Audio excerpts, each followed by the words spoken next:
ากาศบริสุทธิ์ยามเช้าจ้ะพี่น้องสวัสดียามเช้าเด็กจัดสวัสดีเช้าวันจันทร์แล้วกันพี่น้องเอ้ยตื่นขึ้นมาเปิดคลิปจ้ะดูลูกๆก่อนค่ะลูกๆเป็ดแล้วก็ไก่อยู่ด้วยกัน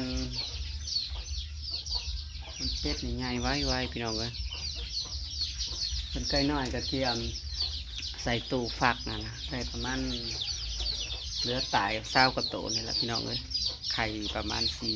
40ฟองได้20 กว่าตัวค่ะไม่ออกบ่ออกน้ำกับนี่เป็นลูกอยู่ค่ะแต่ว่าตายค่าไข่ประมาณนี้ทั้งหมดอย่างไรเหลืออยู่ประมาณ20 กว่าตัวส่วนสมิกะปล่อยค่ะปล่อยออกหากินนี่แหละก็อยู่แต่ตามกอไผ่ตามเดินนี่แหละพี่น้องไม่ได้ไปหากินไก่ดอกลงเลาะทงเลาะท่ากับพี่น้องบรรยากาศยามมื้อเช้าอากาศดีตื่นขึ้นมาเมื่อนี้กะยังแบบทรงลงเสียงเลงอยู่คือคนลุกโซ่ไม่นี่แหละพี่น้องคนไข้ลุกป่วยเขาก็ลุกแต่ป่วยเมื่อวานนี้คันเบิดมือแล้วมึงก็แค่ไปอยากกินยามาขึ้นน้ำยาแล้วจะแก้แพ้แล้วก็นี่ไอ้ทิฟฟี่อีหยังน้ำกินลงไปสละแต่ว่าตอนนี้ยังเจ็บคออาการคันมันนี่ตื่นขึ้นมาจ้ะยังโอเคอยู่คือว่าบริคันยังตื่นมาใหม่เนี่ยพี่น้องไม่ใช่คลั่มเรื่องกินนี่แหละเรื่องกินนี่มันอยากกินเนี้ยเข้าไปที่อยากคันหลดฮาย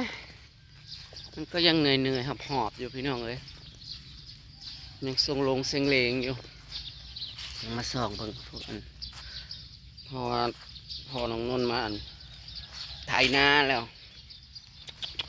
พวกต้องมาทำกูออกไปได้บ้างล่ะลงมาไถนาหมองของพ่อใหญ่รัดนี่แหละเพราะว่ามีซุ้มพ่อใหญ่รัดแล้วก็หญ้าขายตลาดข้าเจ้าก็บ่เฮ็ดนาชาปีนี้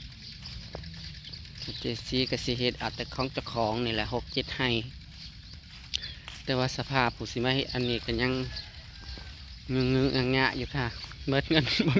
บ่มีเงินซื้อปุ๋ยแล้วค่ะสิบ่ได้รอเงินเดือนออกยามใดค่ะสิทานกินบ่ซุมื้อบวชแล้วอันว่านแหละปวดแขนบรรยากาศดีค่ะแต่วันนี้อาการของนี่แหละมันบ่ดีบรรยากาศนี่ดีเวอร์ค่ะยามเช้าๆนี่เย็นอากาศยามเช้าเย็นบริสุทธิ์เลยแต่ว่าเรานี่สิ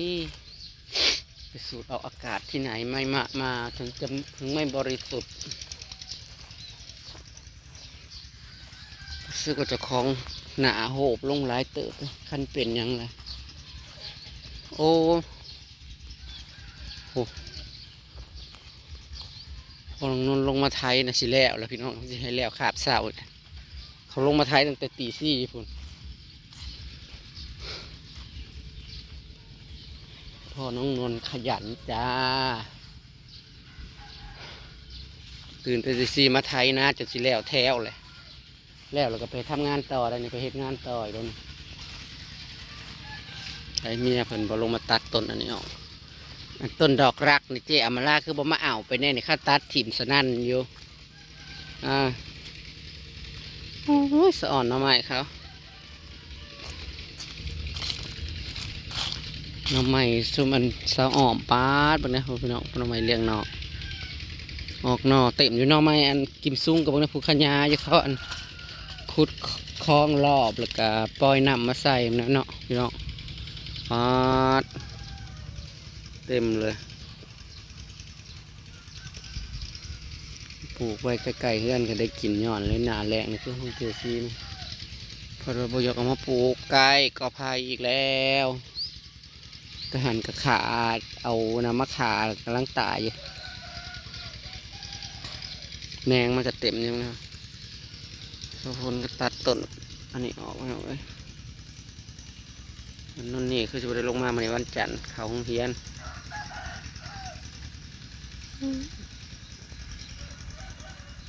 นางอำมาลามาเอาไปปลูกเด้อต้นดอกลักนี่เขาตัดถิ่มหมดเลยนางว่านางนั่นเอา5 ต้นอันนี้มาปลูกโอ้หมูเขาตัดถิ่มมาหาแต่ปลูกแล้วเบิ่งมันเกิดเบิ่งเนี่ยผูกตามฝุ่นตามยางนกอันนั้นมาขี่ใส่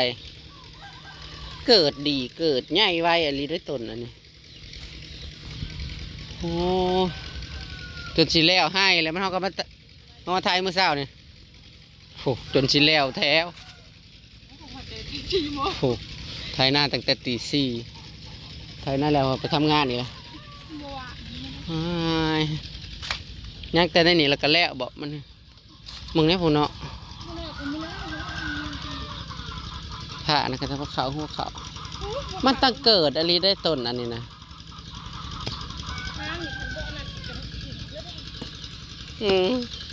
หากมันอีกนะมันกระโป้งขึ้นอันนี้นั่นมันต้องถอนรากถอนโคนเรื่องนี้แกว่าขึ้นก็เราก็เดีย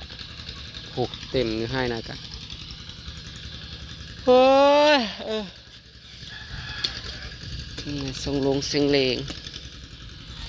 วันนี้ก็วันเกิดนางแล้วพี่น้องเอ้ยวันเกิดนางแอมมาราเนี่ยยังไม่ได้เมื่อเอากล่องของขวัญFCฝากของกล่องของขวัญยังแล้วมาให้นางบอกว่าให้นางไปแกะเองของขวัญนาง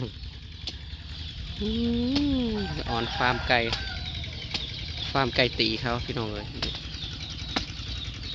นี่แต่ไก่ตรีเหรอไม่มีไก่ต้ม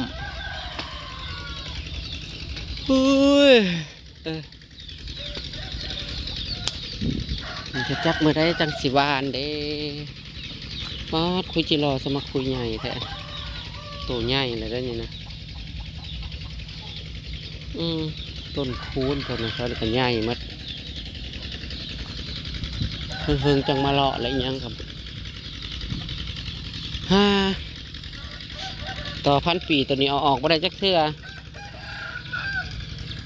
พญาคันมะพร้าวกับบ่ตายบ่นะ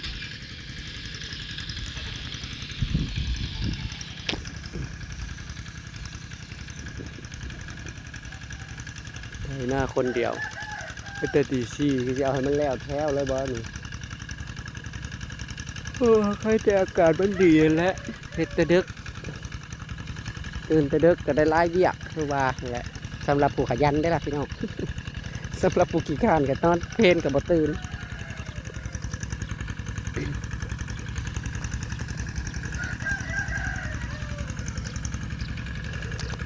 บุญให้มูลมานส่วนนนนี่มันลงมาแล้วเขาเฮียนเขาแมนเอาตากไถนาไปจ้ะ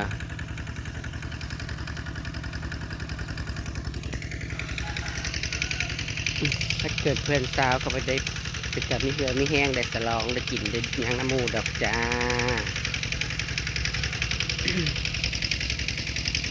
งดค่ะช่วงนี้ก็งดไปงดทุกอย่างค่ะแม้แต่ของกินก็ยังระวังและช่วงอันตัวกระเพาะเนี่ยมันกับบริปันใดดอกพี่น้องเลยมันก็เป็นโรคกระเพาะก็จริงนะแต่ว่ากินแกงน้ำมันแกงน้ำไม้แกงอีหยังเนี่ยมันก็กินมันก็บริขึ้นแต่ยังปกติอยู่เฮาก็บริว่าเป็นกระเพาะหุ่นแห้งขนาดนั้นแต่ไอตัวคันเนี่ยมันทรมานถ้ากินพิษเลยมัน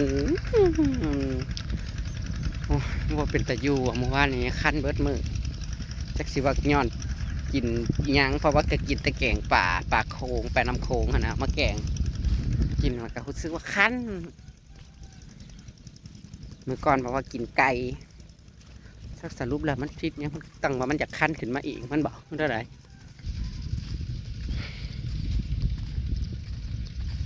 ของข้าพเจ้าก็ไม่รู้คำพองหน้าไก่ๆนะครับกันยังบ่ท่านได้อันโอ้ยเจ็บคอยังบ่ท่านได้ว่านคือกันเป็นเติร์ดค่ะนี่ก็จะเข้ามาไทยเข้าหารถโอ้ยจุดจี้คอยจุดจี้นี่ตาลายได้นี่นะแปลนหมดเลยนี่มันมาขุดอีกอย่างเนาะผู้แย่แล้วเนี่ย มันมาขุดแหน่เอละแหน่แหน่แหน่เอละแหน่แหน่แหน่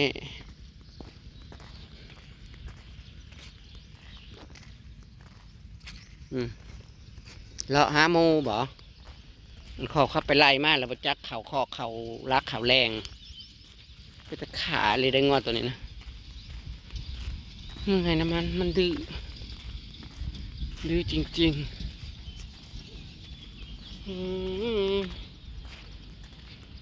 มีนะได้หนทางเที่ยวสุดทำถนนหนทางงัดแถว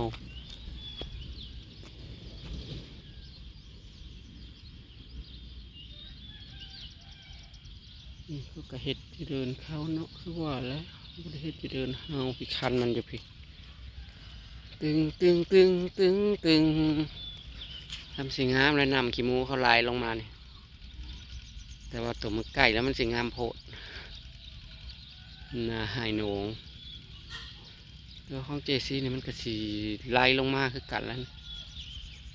ไล่ลงมาก็งามแต่งามทุกปีให้หน้าให้หน่อยเนี่ยน้ำขี้มูมันก็บริไล่ลงมาหลายดอกแต่ว่ามันงามโอ้ยเจ็บคอ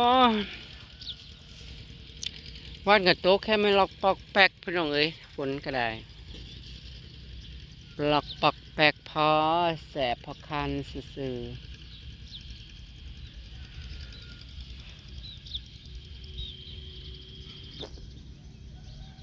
ึงน่าเร็วตามลงมาเลยจะมาถ่ายหน้าเหรอถ่ายเป็นเหรอหัวผู้ขาถ่ายหน้าบ่เป็นเลยจ้ะหัวผู้ขาถ่ายหน้าไม่เป็นนะจ๊ะหัวผู้ขาถ่ายหน้าเป็นนั่นเหรอโอ้บุญอีสีจ้ะ บุญใครบุญมันนะจ๊ะพี่น้องเอ้ยมีผัวก็ได้ผัวข่อยมันว่าแมนไส้แท้มันก็ไทยหน้าบ่เป็นแล้วมันบ่ไทยบ่เป็นคือเมียนะจ๊ะเมียไทยเป็นแต่ว่าเมียกับมือค่ะคู่มือนี่เฮ้ยไม่ไหวค่ะสุขภาพบร่างกายคู่มือนี่ไทยได้บุ้ให้หนึ่งเป็นลมตึงรถเข้ามาปั่นเอาแหละพี่น้องเอ้ยเพราะว่าน้ำมันที่ซื้อมาไหวกะซุมร้านนี่แหละเขาซื้อเอา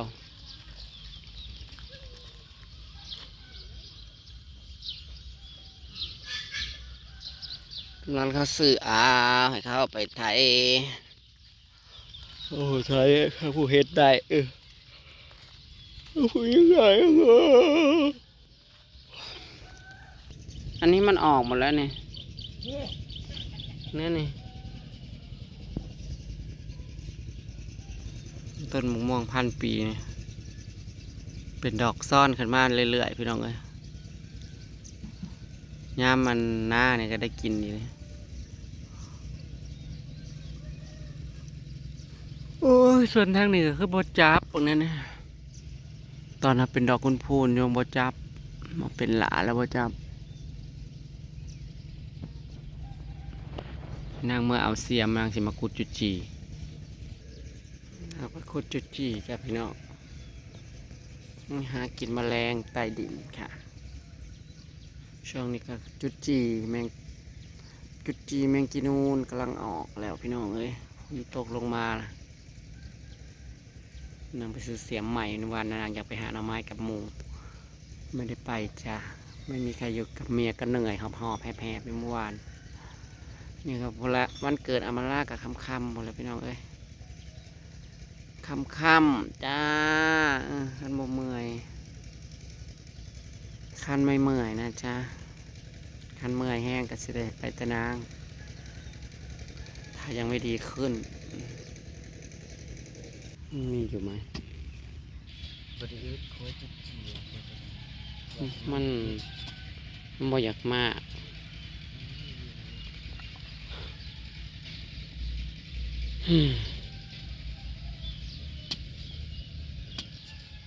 ใส่ คือบ่อน้ำใส่มันสิบินไป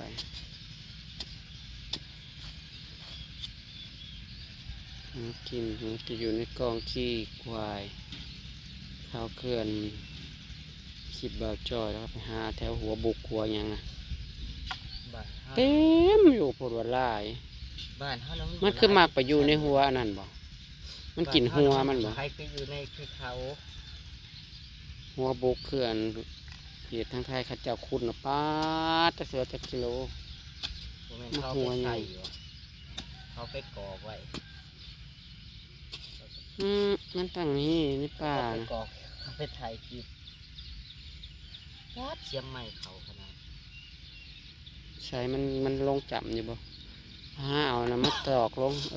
จังมันแหน่ เอาตะปูเอาน็อตเครื่องเขาบานามาจับไว้นี่นะตุ๊จีได้กี่ตัวโอ้ยเจ็บคอเลย เมื่อยน้ำไอได้เสียดจังไดมันก็เศร้านะโอ้ยเคยเมื่อยคนไทยเป็นขึ้นไปเลยนะ 2 ปีกว่าแล้วเจ้าอายนั่นแต่เจ้าจึงมาอยู่จะเป็นวันนรกปอดประจักษ์คืออากาศเย็นแล้วก็ไอภูมิแพ้บอกพี่น้องคนมักขี่หอดหากไปถึงเย็นพัดไอเฮ้ยใช้ได้ก็ไปคุดคนน่ะมันมากนะคุดบางตัวข่อย หลอกเบิดเอาไปจัด อ่า เด็กน้อย เนาะคนได้ลายเตะ ไว้นิดหน่อยนี่ ชับแล้วนาดมากเนาะตัวแข็งนะแข็งเกินมองห้าคุดในป่านะ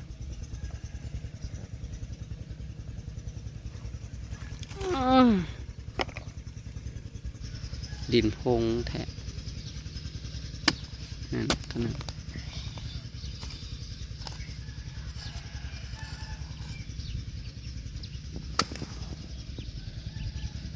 กุดจีจะอยู่ในกองขี้บัวแถวนี้มันบ่มีขี่ควายเลยพี่น้องถ้ามันว่าเขามีขี่ควายเนี่ยโอ้เฉพาะควายเถิกเขาอ่ะมันมักอยู่ขี่ควายเถิกหมิ่นขี้หมู จะกี่โมงจัด มีขี้วัวชัดๆจะมาขี้หมูทำไมใส่แกงหน่อไม้แซ่บ ถ้าสีไทยให้ด้วยบ่ บ่หนาเอารถมาปั่นเอาพอน้ำมันนะใครครับเอารถมาปั่นเอารถมาต้องท้ายลายเถื่อเปลืองน้ำมันแพงมันจบเบ็ดเสร็จใน1,200นะ แขกก็ยังเนาะ บ่เกิน3,000หรอกโอ้ยพี่น้องครับมีแข็งได้นี่นะโอ้ยของหมื่นปลายก็น่ารักบักหลายๆยังบ่ทันได้เละหันนะยังอีกเป็นธงสั้นเข่าแล้วได้ปีละ200-300 ศอกบ่เฮ้ย เพิ่นหน้าลาย น้ำเบิ่งยาวๆไปเลยพี่น้องจ้าเช้านี้ก็ลงมาทงมาทาขุดจุดจุดจีจ้ะ เบิ่งไทยหน้าเตรียมแล้วพี่น้องหลายๆคนกับวานแล้ว ว้าว อยู่ไหน นะ คุ้ยนั่นหลายเบิ่งอยู่ในเดินมองเมถาวดองนะฉันว่าห้าฝันไปเลยมาเบิ่งเนาะระวังหมด เบิ่งตามนลงมาไทยน่าจะตี4จนมันสิแลบแถวหนึงผู้เดียวมัน เจ็ดพี่ซี เดี๋ยวก็ไปทำงานต่ออยู่ไม่ขนุนเนี่ยนะมัน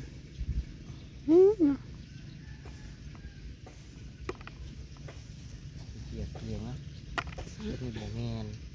มันกินนู้นเหลื่อมเอาลูก เป็นอย่าง อ้าวให้กับมันถ้าว่ากินบ่เป็น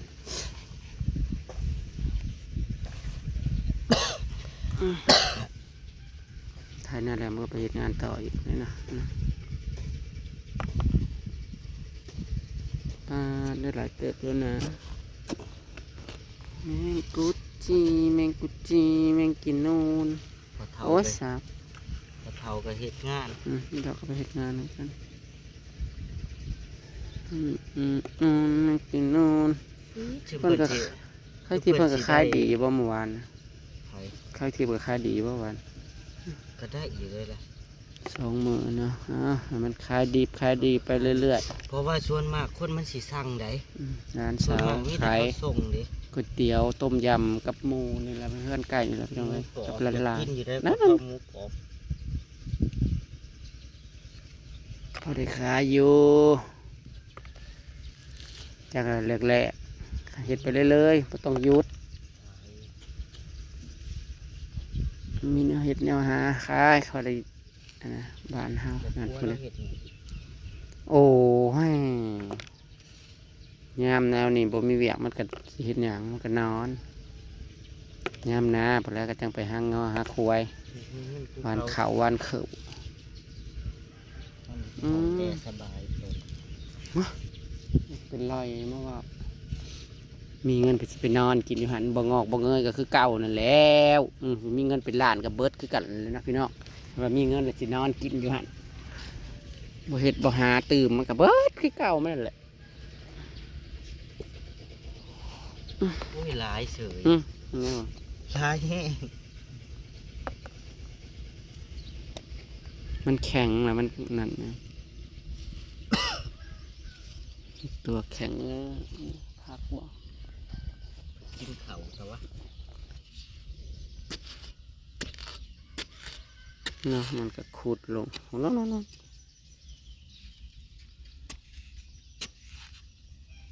มันก็ขุดลงไป ชวนแม่นัดแม่นั่งตุยเข้าป่าได้มื้อนี้ นัดขับป่าเนี่ยวันเกิดอำมาลานี่สิขับป่าอยู่ไปหาเอียง จะไปได้ว่างานมันเกิดดอก ต้อง ฮะ เมื่อเอากล้องนะมาเลื่อนประตูนะหูซับนะมึงนะน้องมันยังคูดลงหมักเลิกๆนะ ก็อยู่เลย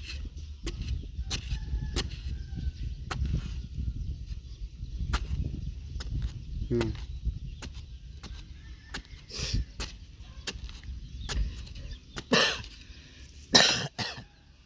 อืมเนาะมันยังมีเส้ยผูก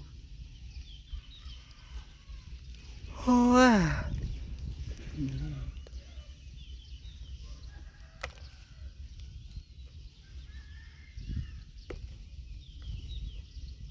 อาหารบ้านเฮาพี่น้องเอ๋ย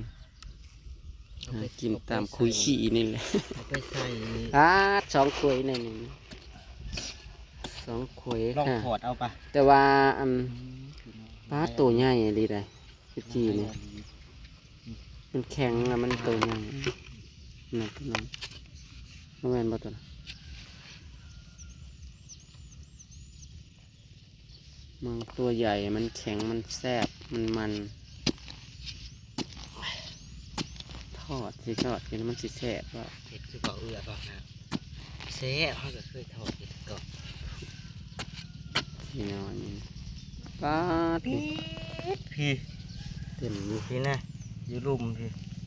มากอะไรเนาะ มันหลาย มันมากจริ วั ง นกับก้นกับก้น ๆนี่นะมากนะตัวเงี้ย มันแข็งอยู่ แข็งละ ขันก้นนะมันแข็งอยู่เป็นเยื่องอะไรไม่อยาก แม่นเป็นเงี้ยงนะมันขี่ลายแนวนี้นะมัน ข้างหน้าไหนให้กับเป็นตะมากพี่น้องมวนจ้ามวนจ้าคันทั้งเสียอ่ะ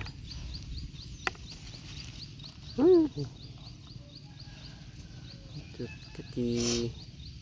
แบบเขาควายนะบ่มี หน้าคล้ายเขาว่าโซโฟเมียน เยอะว่ามันได้รักกับข้าย เห็ดคล้ายท เขา ง เห็ด เอาทงต้นหน่อยไปเห็ดบ่ทงที่เอาไปปั่น เขาเห็ดแต่เขาได้ปีนี้เขาไอ้ดอกเขากับเราเห็ดแตหนาเราอยู่บนเห็ดกับอีทิพย์เรานาน เห็ดไผเห็ดมันปีนี่ อืม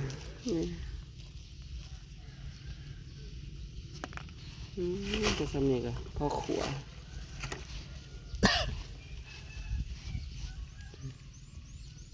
มันตายโอ้ยไปเบิ่งคุยนั่นอีกง่ายคุยนี่ มันสิบ่บินไปบ่ ขุดลงเลิกๆเฮ้ยละง่ายปั้วง่ายปั้วขึ้นมาบาดเดียวดู สิบ่บินไปบ่ ขี้ดินใส่ให้ยันไม่เป็นขั้วหรอกบ่มีดอกมันลงดินมาแล้ว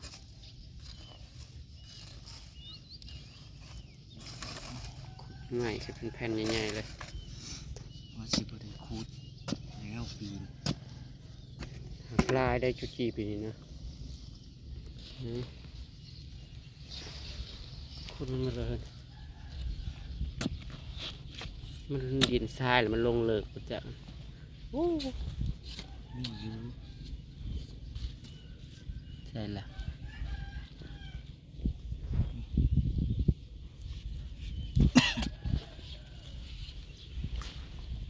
โมมากคือมองมันดินโอ้ ลงเลิกบ่ เอาดูโอ้ อยู่เลิก จุจีตัวง่ายๆนะนะครับพอท่านแข็งจุจีตัวนี้เนี่ยผู้หูมันก็ป้องกับแป้ง มันลงเลิก ผู้ ปีดมันอยู่เลิกเลยพุ่นน่ะ ป้านะเก็บอยู่หันแล้วเก็บมาใส่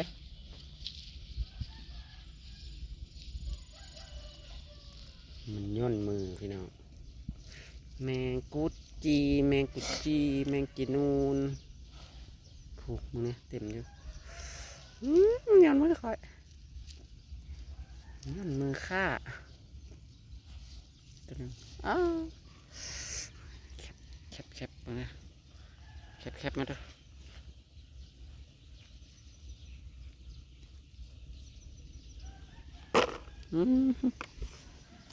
กรอบเลยก็จีใหญ่เ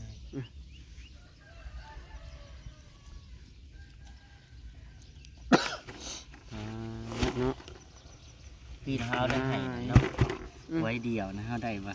ม ากก็ดี ปีนนั่นแหละที่เฮาขุดมันอยู่เลิกเดียวปีดเธอเบิ่งเนี่ยมันคืออยู่เลิกแท้อืม เลิก มันลงเลิกเลยเนาะ อ๋อเป็นมันผูกผูกผูก มันอยู่เลิกแต่กูมันอยู่เลิก มันดินทราย มันขวดได้ดินใช่ขวดได้ นอนนะ พี่จะเบิ่ง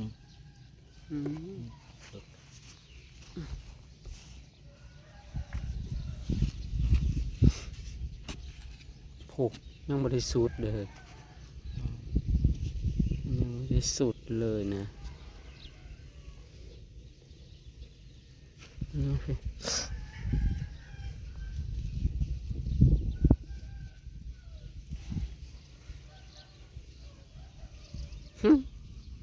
เยอะแยะโอ้ยแต่ว่าคลิปนี้ยาวพอสมควรแล้วพี่น้อง 30แล้วตัวคูจิจียังไม่หมดเลยมาดูกันยาวๆเลยนะพี่น้องเสาร์นี้เบิ่งยาวๆลงมาคูจิจีน้ำกันเด้อจ้า เย็นนี้ก็วันเกิดดาราสาวเพิ่นสิเฮ็ดยกเฮ็ดยำให้เบาเอื้อเฮ็ดย ท่านพ่อโทรมาถามมายำนะเขาใส่ผักเอียงแน่ ำหรือว่านั่งไปสื่อแบบโทรหาหมูอยู่ป่ามันสิมีสัญญาณเนี่ย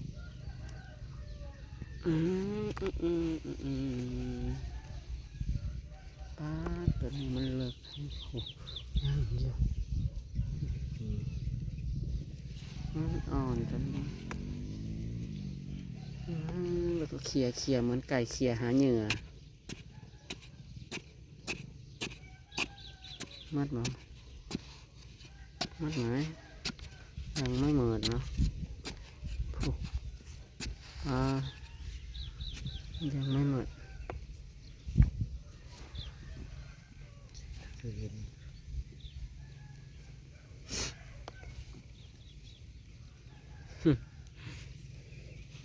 อยู่เลิกคักเนาะ อืม ขวดอยู่เลิก ไก่เคียหาเหยื่อไก่เคียหาเหยื่อ ไปฮักไว้ ไปเดี๋ยวนั้นยังไปเพิ่งแม่ขั้นหน้าเนี่ยไปแต่แห้งกับมาไปเข้าไปตายเลย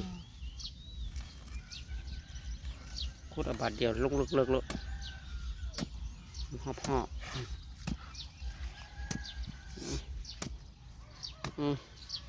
ปีนปึ๊บบาดไหนมันยังอยู่เลิกบ่ เดิน ตัวแดงนะ จีแดง จีสีแดงก็มีมันยังอยู่เลิกบ่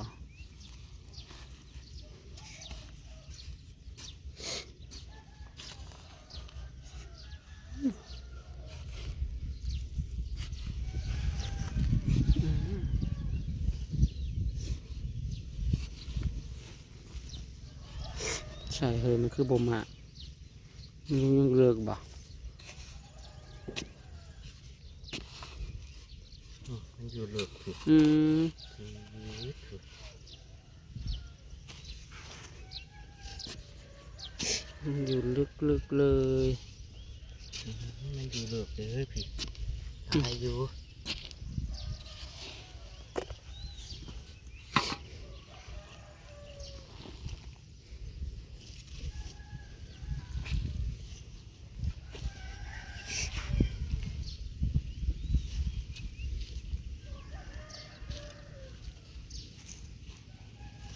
ลงมาบันไดค่อยว่าว้าวมันอยู่ถูกเลิกอะไรเนาะป้า พีด ลงไปอยู่เลิกถูกโอ้สิหัวซากลงมันอยู่ลึกจังเลย สวยๆแล้วมันลงเลิกบ่ แล้วก็ใครแต่ว่ามันดิ เกิ น ดขึ้นมายังมือแรก ใครแต่ว่ามันดินทรายนั่นมันก็ไปคุยใหม่เขียนถูกยังเลิกๆนะ เออ เอาบินไปเลยขี้ดินใช่ไหมสับ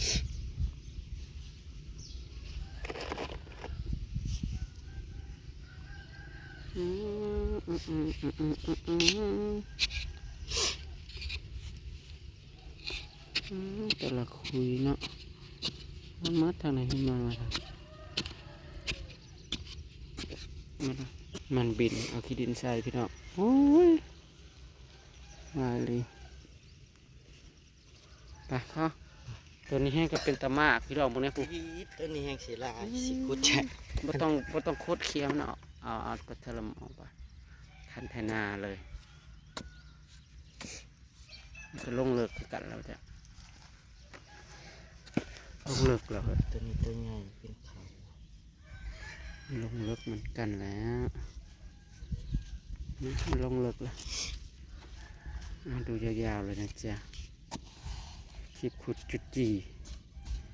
ตอนซาๆบรรยากาศก็ดี มือนี้อากาศดีอะไรเลยเฮ็ดเบียกกับบ่เมื่อยได้มือนี้นี่จ้ะ ๆ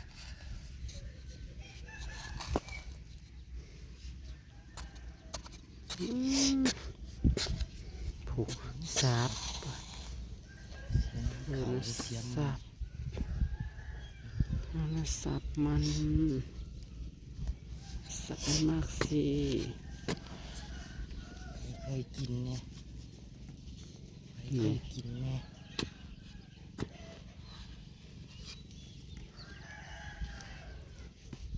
ไข่มันขี่มันแห้งแล้วมันบ่ติดมือขี้บัวมันแห้งแล้วมันก็ไม่ติดมือ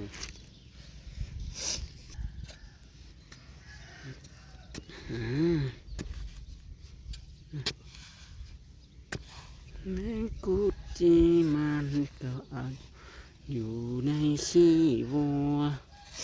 คนก็มาคั่วเอาไปคั่วกิน กินแล้วมันเป็นยังไงก็อร่อยสิวะ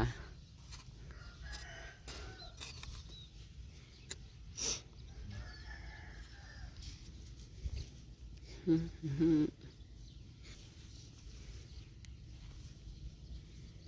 อืม สับอ่ะถ้าสับมันก็คือไก่เคี่ยหาเหยื่อแล้วก็บอกให้ลูกเก็บกิน เดี๋ยวสองตัว เอ้าอืม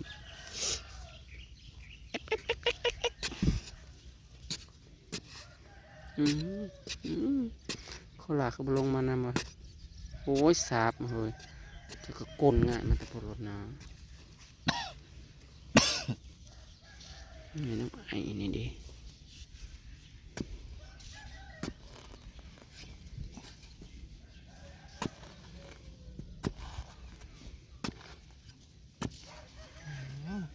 อื เต็ม ม หมดเลยคือเยอะ โหมากจริงๆมากจริงๆ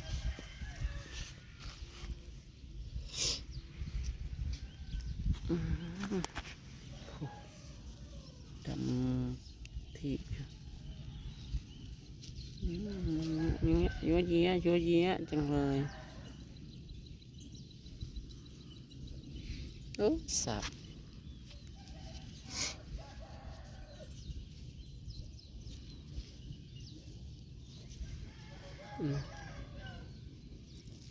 อื